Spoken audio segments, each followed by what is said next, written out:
Hello.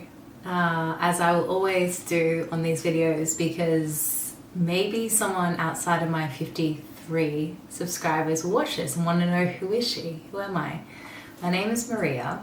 I am a 34 Greek Australian, currently living in Greece, and very much someone who finally is aligning with purpose and really wanting to give out and put out the kind of content that I wish that I had, because I've learned a lot throughout my 34 years of life, and that is going to be the topic of this video. I firstly want to say that someone special inspired this. I'm a tour leader, for reference, in Greece, and I've been working as a tour leader around the Greek islands for the last 3 months.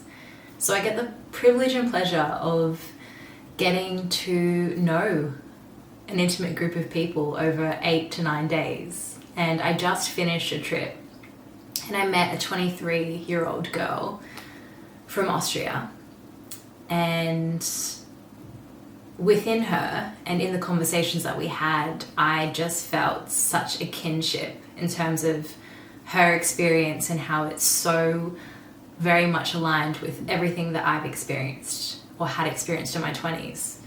And we had some, I'm not gonna lie, really deep conversations that made me so emotional, because it put me back in the headspace of what it was like to be 23, how I felt at that time, all of the things that I experienced and everything that I went through, and consequently what I've learned as a result of all of that. So I felt it was necessary to let you know 10 things that I've learned about myself in the last 10 years or so, 10 plus years. The first thing, and I've got a series of post-it notes along the bed just so I can remember, because I like to freestyle but I'm not that good. The first thing is, number 1, let go of who you think you should be. I always say that it, for me, feels like such a fault in our education system that we have to decide when we're 17, 18, in some cases, what kind of career we're going to have and what direction the rest of our lives are going to take. These days, I feel so many young people don't even want to go to university anymore, or they're falling into that trapping, which I also fell into, of picking something for the sake of picking it, only to do it, finish, and realize that I don't actually want to do this. This doesn't actually feel like who I am. And you know, the older generation will say what they want to say about us and about Gen Z, that we lack direction, that we're changing our career too many times, blah, blah, blah. But the thing is, I truly believe that when you finish school, and for a majority of your 20s, I want to say, you should just be letting yourself experience life. You should have the freedom and the flexibility to let those experiences tell you what kind of career, what kind of job, what kind of sense of purpose and fulfillment that you're going to have in your life. I think it's really misguided to believe that you should have that figured out from the get-go. And I know there are so many, I want to say, driven people out there who have a strong sense of what that looks like. But for the most of us, sometimes we're just sort of like floating in no man's land, and we pick something only to realize that it doesn't feel that right. It doesn't feel like who we should be. So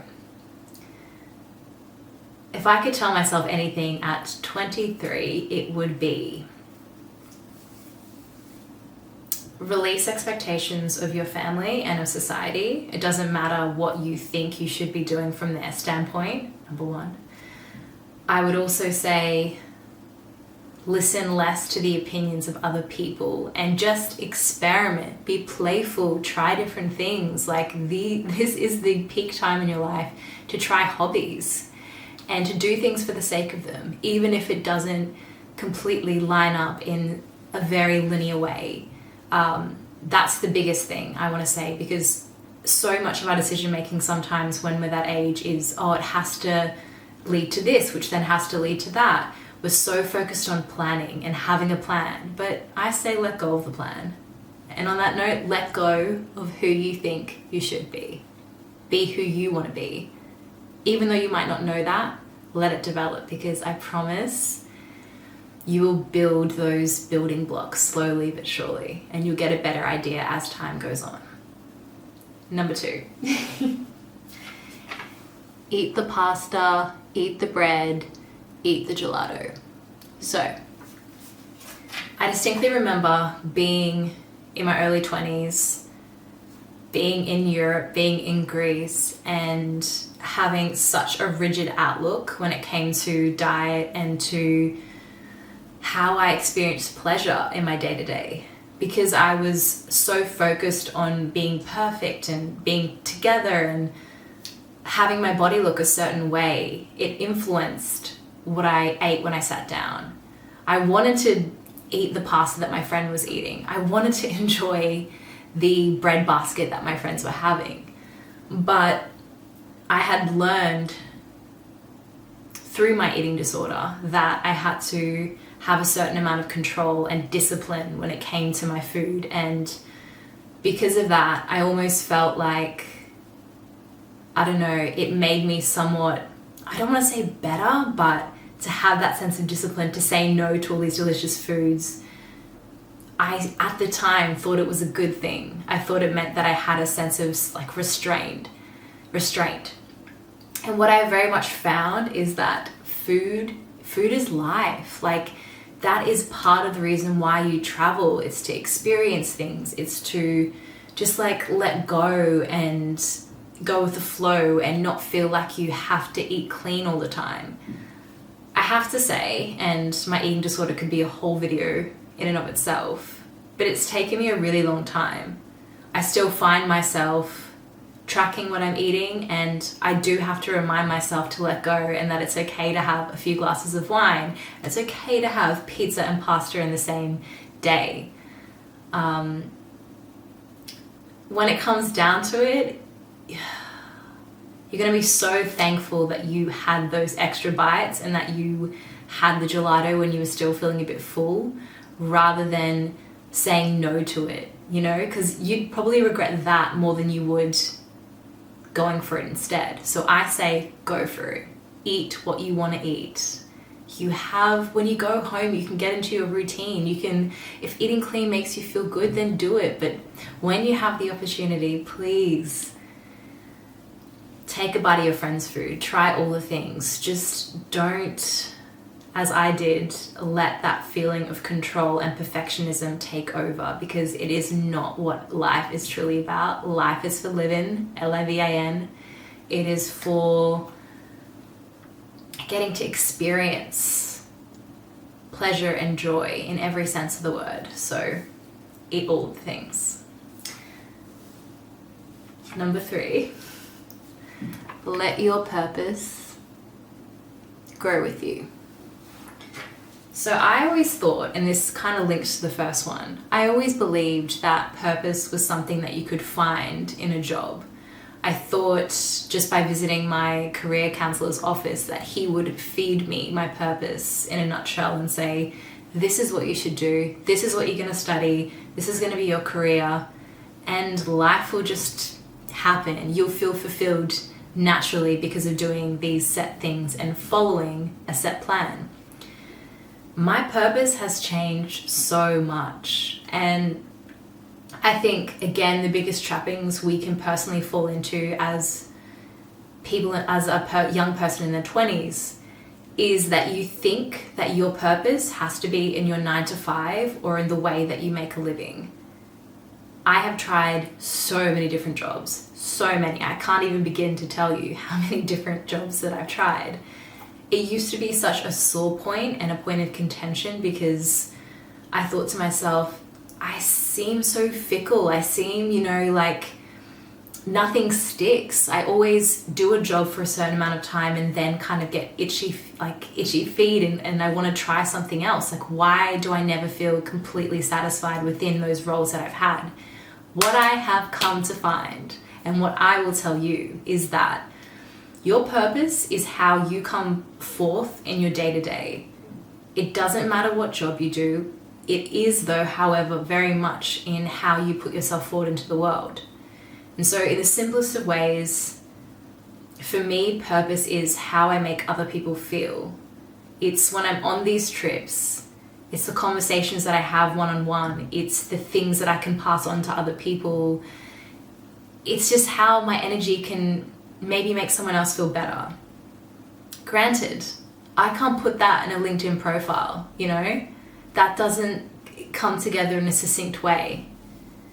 But for me, it feels good. And if that later translates into the kind of career where I can make a solid living, I will be so happy. But I no longer feel the pressure to make my purpose the way that I make money. Because I feel like once you let go of trying to search for that, and you instead, as I said previously, let life show you who you're supposed to be, the possibilities are truly infinite and way beyond anything that a career counselor could ever tell you. So yeah. Okay. Number 4. Learn to trust your own wisdom. This is a big one. This is a big one. I'm someone who, I know as the common narrative goes, people pleaser, sought validation from other people all the time. I always needed for people to know my plans.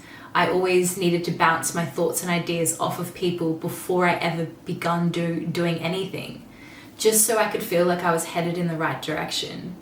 And as I came to find out with the choice that I personally made to move overseas recently, so much better when you rely less on others.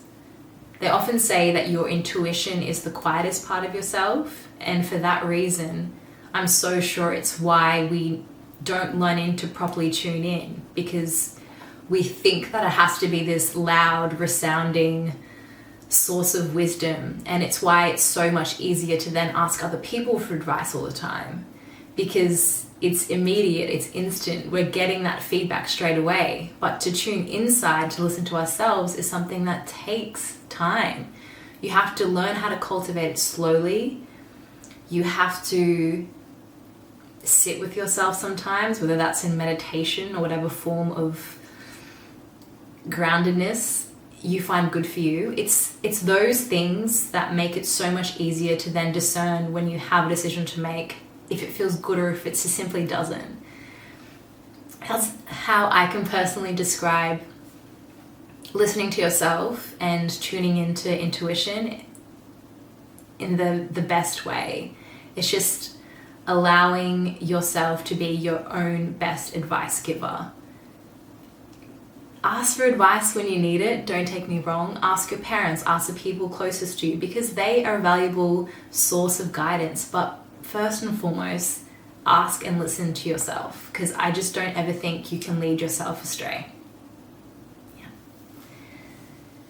Number 5, leap first.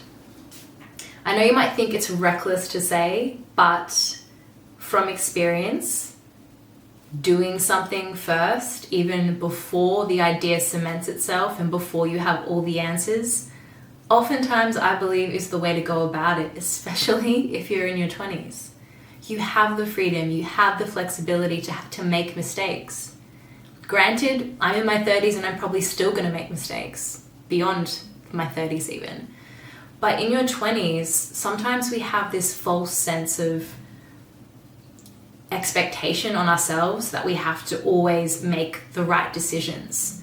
And that very often prevents us from taking these big leaps of faith, because we're worried about how everything is going to work out, and we kind of work ourselves into a state of anxiety with the unanswered questions. How will I do this? How will I do that?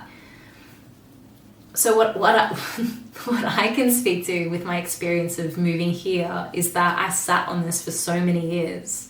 I even refunded a one-way plane ticket because I didn't know how I could make this work when I was 23. And doing it and having things click into place and realizing that, yeah, okay, it's not that hard to find a gym. It's not that hard to open a bank account, to get a Greek SIM card. All of these seemingly small things that you stress over and that you let yourself be consumed by, instead of just making the decision and just tackling things one at a time as they come up. So I know this will seem like bad advice, but please leap first, worry later. Okay. Number 6, don't be afraid to disappoint people. Again, this feeds into the people pleaser tendencies that I know that I've had and I've carried for so much of my life. And as a result, I feel like I was always trying to do the right thing by people, even if it was to my detriment. Because the thing that I couldn't stand is having people not like me, or upsetting someone, or having that disappointment hover over my head. But inevitably, what happens if you live in that way is that you end up disappointing yourself, which feels way, way, way worse. What does this mean? Sometimes you have to say no to a job that you thought was right for you. Sometimes you have to let go of friendships that were very near and dear to you. Sometimes it means you have to make a choice that other people won't agree with, but will be the best thing for you. And you feel like you're going to have to constantly live under that shadow and under that cloud of other people's disappointment and their expectations. What I can say though is, not disappointing yourself means doing the right thing for you. It means having boundaries. It means having this sense of strength and inner knowing that you know what's right, not everyone else.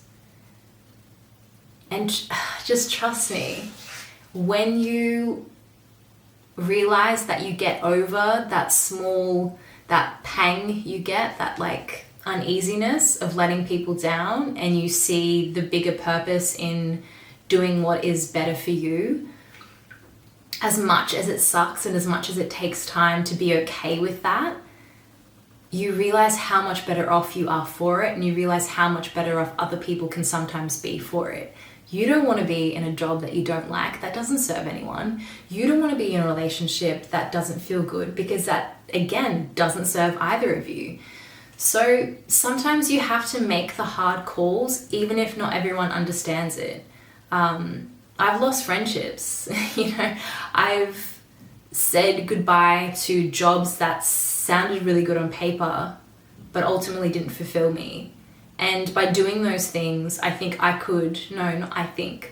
know I've stepped in a direction that in turn opened up so much more space and room for things that did feel good for me.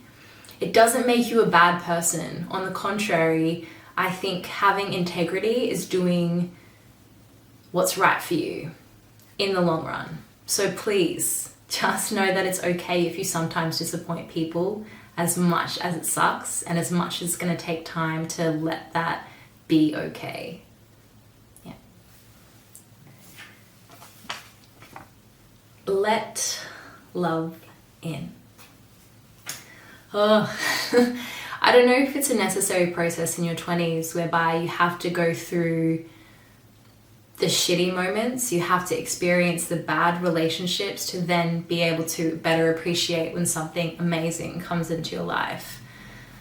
I have self-sabotaged so much when it comes to relationships in my 20s because I didn't know how to accept love. Truly.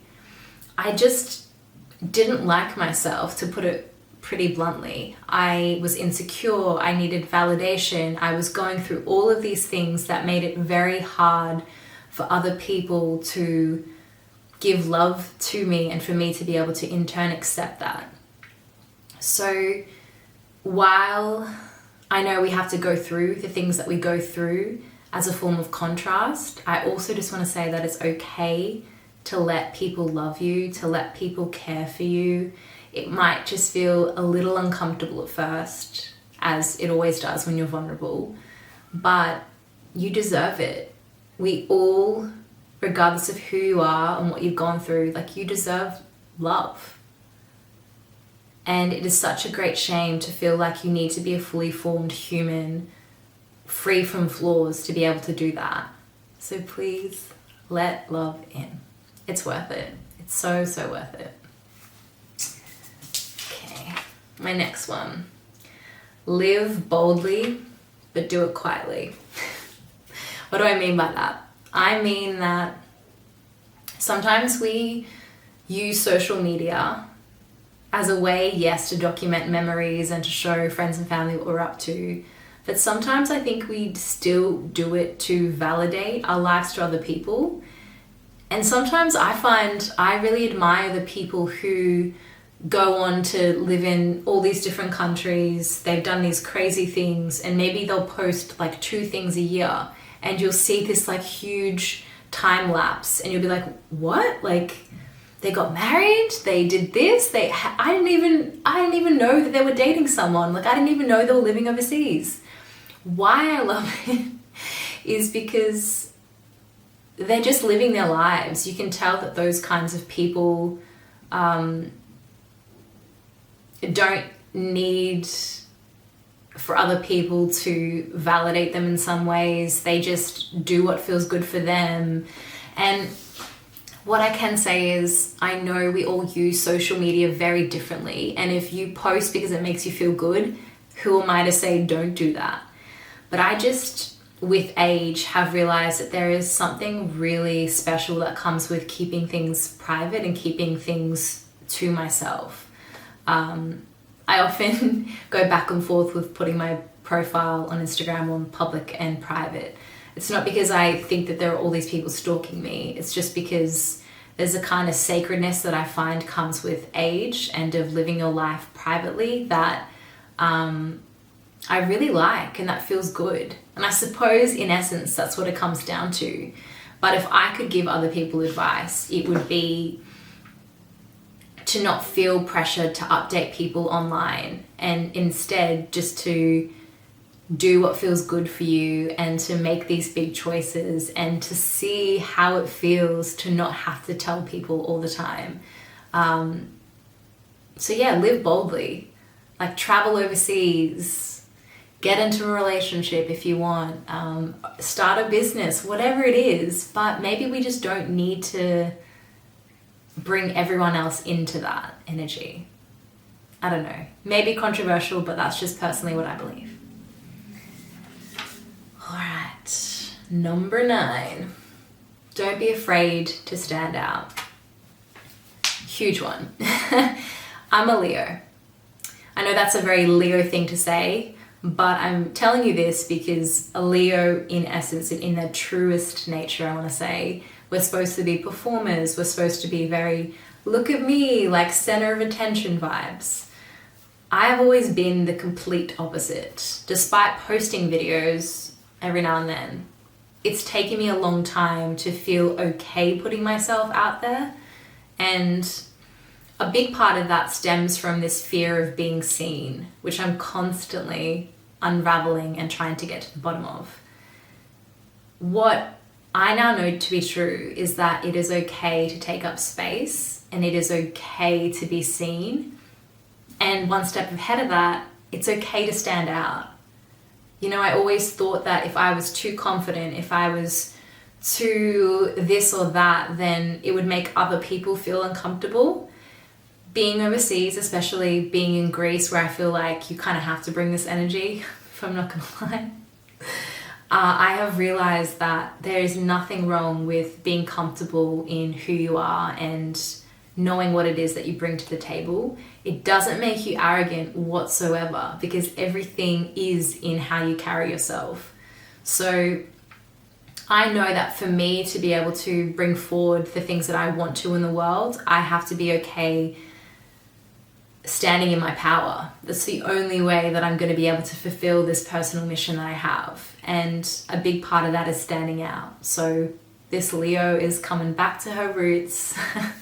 I don't know if I'm going to be performing as such, but yeah, I'm just getting comfortable being who I am and being noticed, if you will. Yeah. the last one, number 10. What I would tell my 23/24-year-old self: do what feels right and learn how to trust in that. What I said previously about feeling in your 20s as though you have to make all of the perfect decisions because you feel like that will set you up for the rest of your life, I feel like we all make decisions that feel right to us in that moment. That's how I see it. Whatever you choose, it's because you did what was good for you in that particular moment. What will happen inevitably is that will evolve, things will shift perhaps, and you might look back and think, I made the wrong choice. I just don't ever think that's the case. I think you do the best you can with what you have. And so rather than feeling like you have to take all the right steps and make all the perfect choices, I implore you to just trust in yourself instead, and trust that at any given moment, you're going to do what's right for you. The beautiful thing about life is that there is flexibility, maybe not for everyone, but for the most part, to shape shift and to grow and to evolve. And a big part of that is letting your choices evolve with you. But you can't have that fluidity if you're so stuck and so fixed on always making the most amazing, spectacular, perfect choice. Just trust. Just know that the universe has you. You've got you. You are your own best source of wisdom. And the rest, I promise, will have a way of sorting itself out. Those are 10 things. I probably have more to say, to be honest, but I just wanted to speak to younger me and to make a video that proves that you can have an imperfectly perfect journey in your 20s of figuring things out, stumbling along the way, trying, experimenting, but most importantly, living your life. So this special person that I met on this trip, I hope you watched this, I hope you got something from it, and I hope you see how much that you inspire me and that you have inspired me, because this video was essentially for you. And what this tells you is that you don't, while I've made this video, you don't need an older person, you don't need 10 plus years to have these realizations. You just need to trust in yourself first and foremost. I know I say it so much that I almost sound like a broken record, but I just feel like at the crux of it, being in your 20s and being young is just following your own guidance. It's about living joyfully, and it's about getting the most that you can out of your life. So I hope that you got something out of this. I hope that you don't have to get to your 30s to figure all this out. Yeah, that's all I'm going to say in a nutshell. Thank you so much for watching. I'm definitely going to try and be more consistent with posting, but you know what? Maybe I won't even say that. Maybe I'm just going to do it instead. So stay tuned.